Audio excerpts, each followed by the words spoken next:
Welcome to the debate. Imagine you wake up one morning, you get into your vehicle to commute to work, and you look at the dashboard only to discover your fuel tank has inexplicably shrunk by like 20% overnight. Right, absolute panic. Exactly. You take the car to the dealership in a complete panic, utterly convinced the powertrain is critically broken or, the battery's dying. You hand over the keys, the mechanic runs a diagnostic, comes back and says, there is absolutely nothing mechanically wrong with your vehicle. You just bought new tires. It sounds like a bizarre, borderline surreal scenario.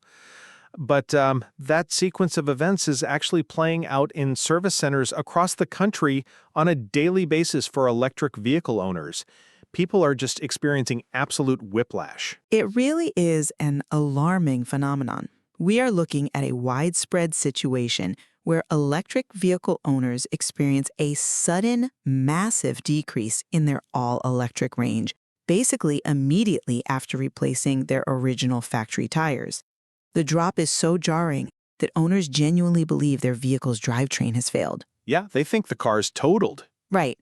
So today we are grounding our discussion in a recent, highly detailed Oak Ridge National Laboratory report that investigates this exact issue of EV range loss associated with replacement tires. Which brings us to a really fascinating central question for today.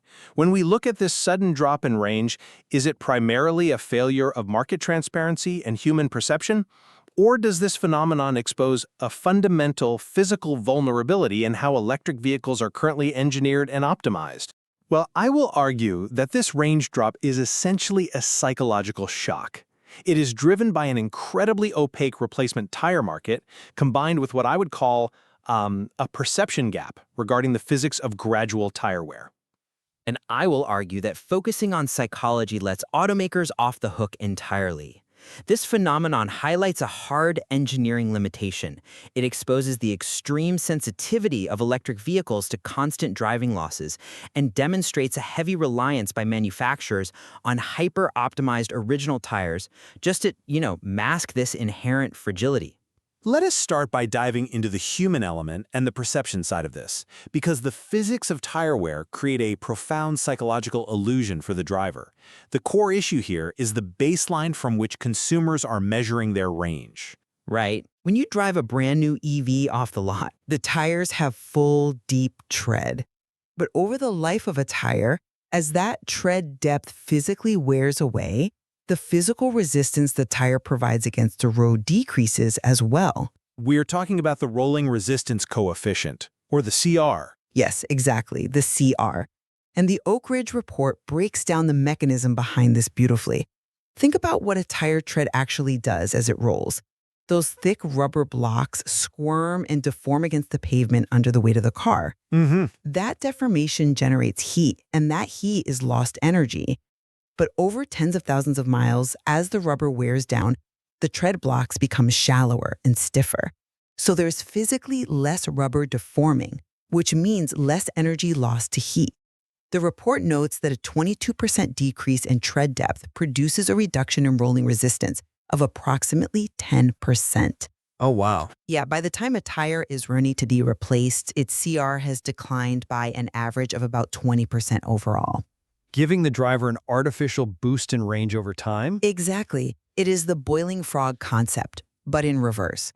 The driver is slowly accumulating a phantom range increase of anywhere from 4 to 15% when driving at typical city and moderate highway speeds, because this wear happens infinitesimally slowly over like 2 or 3 years.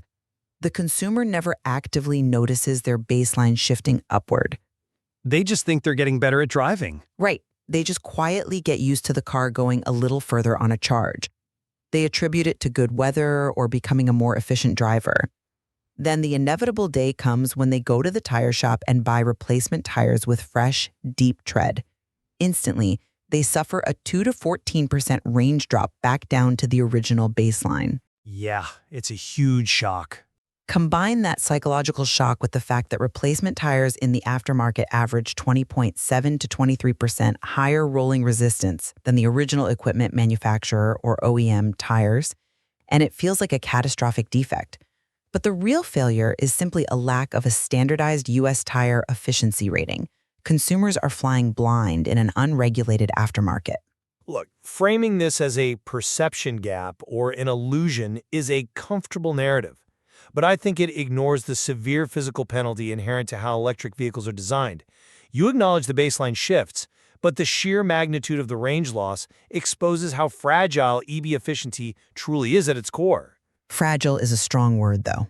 But it is fragile. To understand why EV suffers so dramatically when a tire is swapped, we have to move past human psychology and look at how vehicle driving losses are physically measured during a coast-down test. Okay, well, let's unpack that test for the listener because it is the foundation of how vehicle efficiency is certified. Right. When a manufacturer certifies a vehicle's range, they accelerate it on a test track and then simply let it coast in neutral. The engineers measure the forces that slow the car down, and they group those forces into 3 mathematical coefficients: F0, F1, and F2. So instead of just saying drag, they isolate the specific causes of the drag. Let's make sure we separate those clearly. F0 is the constant loss, which is predominantly just the friction of the rubber interacting with the road.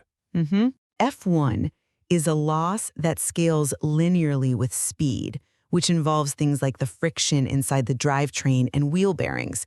And F2 is the force that scales to the square of the speed, which is your aerodynamic drag. Exactly. Those are the 3 pillars of efficiency.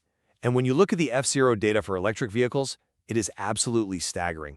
Take the 2022 Hyundai Ioniq 5. At 20 miles per hour, those F0 constant losses, again, mostly just tire friction, account for a massive 69% of the total driving losses. 69%. Almost 70% of the energy required to keep that car moving at city speeds is dedicated entirely to overcoming the tires. That tells us EV range is extraordinarily fragile at city speeds. So when a driver installs replacement tires with higher friction and suffers a sudden 5 to 25% loss in total range, they are not just experiencing a psychological whiplash, they are running headfirst into a physical engineering wall. I mean, The automakers have pushed tire tolerances to the absolute extreme just to hit acceptable window sticker numbers, and the moment that highly engineered variable changes, the entire efficiency equation falls apart. well, I wouldn't call it falling apart. The F0 coefficient certainly plays a dominant role at low speeds, and yes, the coast-down tests are vital for certifying fuel economy. But if those F0 losses are truly so devastating at city speeds, we have to look closely at how the automakers are actually solving for it. They are sourcing highly specific tires. They are not just sourcing specific tires. I would argue they are aggressively manipulating tire specifications to mask the very range limits we are talking about. The Oak Ridge report illustrates this perfectly by analyzing something called the apparent CR, or CRA. Right, the CRA metric. Yeah, the researchers calculated this metric by assuming that every single FO constant loss in the coast-down test comes strictly from tire friction. And when you examine the variance in CRA across the 2022 EV fleet, the spread is wild. That Hyundai Ioniq 5 we mentioned has a shockingly low apparent CR of 1.06 newtons per kilonewton. Meanwhile, a Tesla Model 3 performance all-wheel drive sits at 2.74. Hold on, before we throw out those numbers, let's clarify what newtons per kilonewton actually measures in a practical sense. It is simply a way of quantifying how much physical drag the tire creates for every unit of vehicle weight pushing down on it. And you are right, 1.06 is a remarkably low figure for a consumer vehicle. It is practically unheard of in a standard tire shop.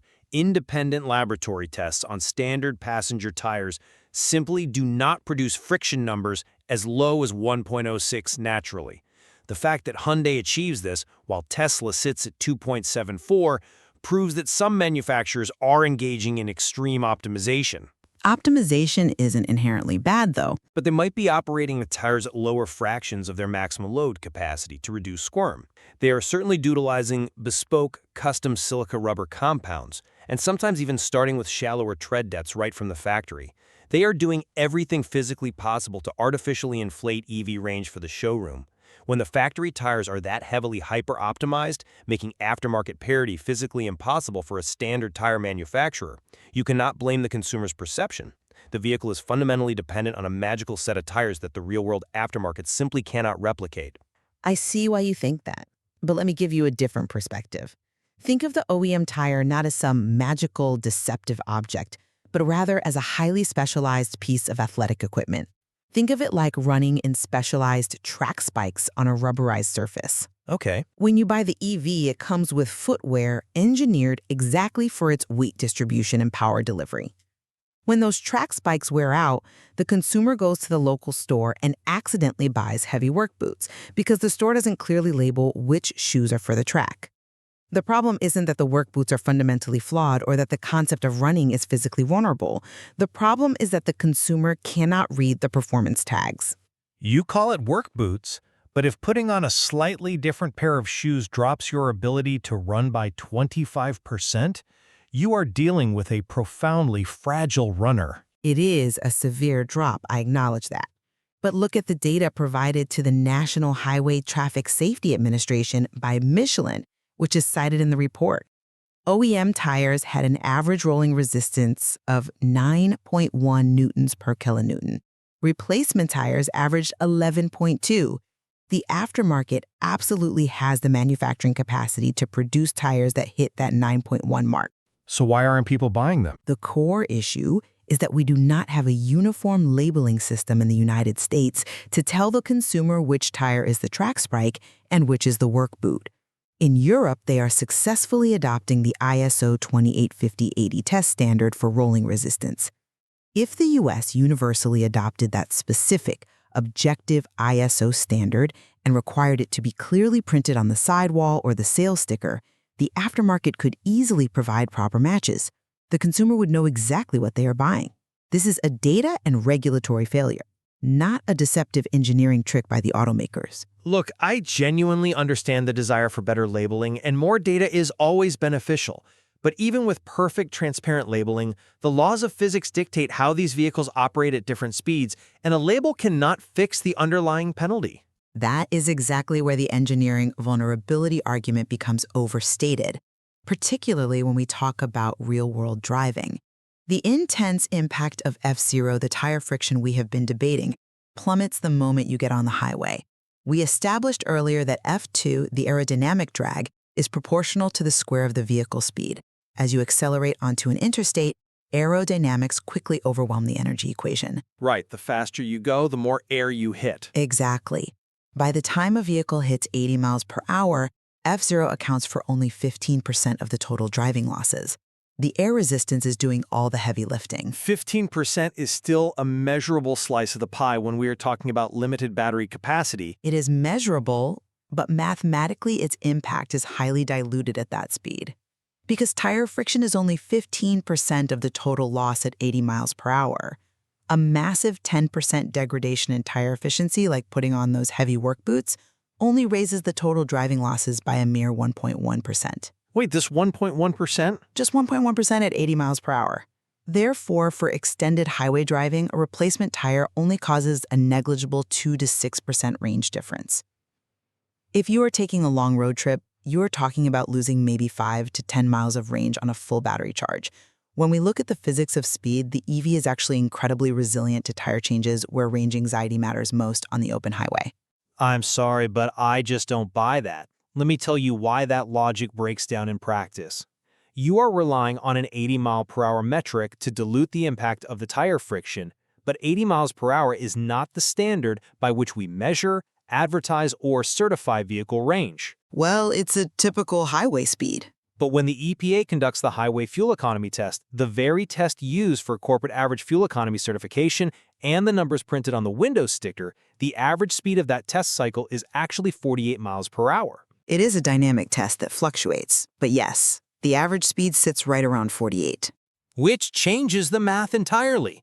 If the official highway test averages 48 miles per hour, how can we dismiss a 5 to 25% range penalty when replacement tires have 20% higher friction? At 48 miles per hour, the air resistance hasn't fully taken over yet, and that F0 coefficient is still fiercely relevant. Sure, at 48 it matters more. Let us look at a highly practical, real-world example from the Oak Ridge report, the Ford F-150 Lightning Platinum 4-wheel drive. On fresh OEM tires, it gets roughly 290 miles of range at 65 miles per hour. Over 2 or 3 years, as those tires wear down and the tread block friction decreases, that range slowly creeps up to roughly 300 miles. Right. That is the phantom range gain we discussed. The driver gets used to that 300-mile capacity. Right, the driver feels great about their driving habits. But then they go to the shop and replace those worn tires with standard aftermarket tires that have 20% higher friction. Instantly, the range drops from 300 miles down to 280 miles. That is a sudden, jarring 20-mile loss from what they were experiencing the week prior. It is a noticeable drop, yes. In the real world, a 20-mile deficit is not a mathematical rounding error. It is a severe practical limitation. It is the literal difference between making it to the next fast charger on a rural, cold-weather interstates and waiting on the shoulder for a flatbed tow truck. You simply cannot wave that severity away by pointing to the diluted physics at 80 miles per hour. I am definitely not waving it away, but we must contextualize that 20-mile drop logically. 10 of those miles are simply the vehicle returning to the original 290-mile factory baseline. The driver was borrowing efficiency from unsafe, worn-out tread. Only the final 10 miles of that drop represent a true penalty caused by the inefficient replacement tires. Still a penalty, though. But this brings us right back to the available solutions for the consumer. The California Energy Commission, the CEC, conducted a comprehensive study where they categorized the tire market into 3 distinct buckets: OEM tires, efficient aftermarket tires, and standard replacement tires. This study explicitly proves that the infrastructure for efficient tires already exists in the aftermarket. Manufacturers are designing and marketing tires specifically for low rolling resistance. If we implement the regulatory labeling backing I mentioned earlier, consumers driving an F-150 Lightning won't accidentally buy the high-friction standard replacements. They will be directed to the efficient category and easily maintain their 290-mile baseline. The CEC study is a critical piece of the puzzle, but I think you are overlooking its fatal flaw. When the California Energy Commission actually ran the tests on those 3 categories, they found something deeply troubling about the so-called efficient tier. Even the tires actively marketed by manufacturers as efficient, the ones specifically targeted at EV owners, often had higher average CR values than the OEM tires. The ranges within those categories did overlap, though. It is entirely possible to find an efficient replacement that matches the factory original. Possible, yes, but statistically improbable for the average consumer walking into a local shop. The average rolling resistance of the efficient aftermarket tires was measurably worse than the OEM baseline. And this directly proves the vulnerability thesis. Electric vehicles require such bespoke, borderline extreme tire engineering to achieve their advertised range that even self-proclaimed efficient replacements fall short of the mark. I wouldn't say they all fall short. But on average, they do. We are essentially demanding that the average consumer become an expert in tribology, the complex science of friction, wear, and lubrication, just to keep their car running as advertised. The automakers are relying on tires that are engineering anomalies. When a consumer replaces an anomaly with a very good standard tire, the system breaks down. That is a hard engineering fragility, not a failure of the consumer to read a label.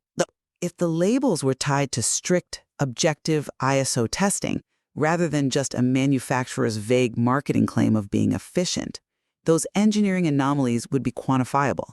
The consumer wouldn't need a degree in tribology. They would just look for the ISO number that matches their vehicle's requirement. Quantifiable, sure, but perhaps prohibitively expensive or simply unavailable in the specific size, weight, and load rating required for their heavy EV at their neighborhood mechanic. It is absolutely a transition period for the automotive market, and the supply chain is still catching up to the technology.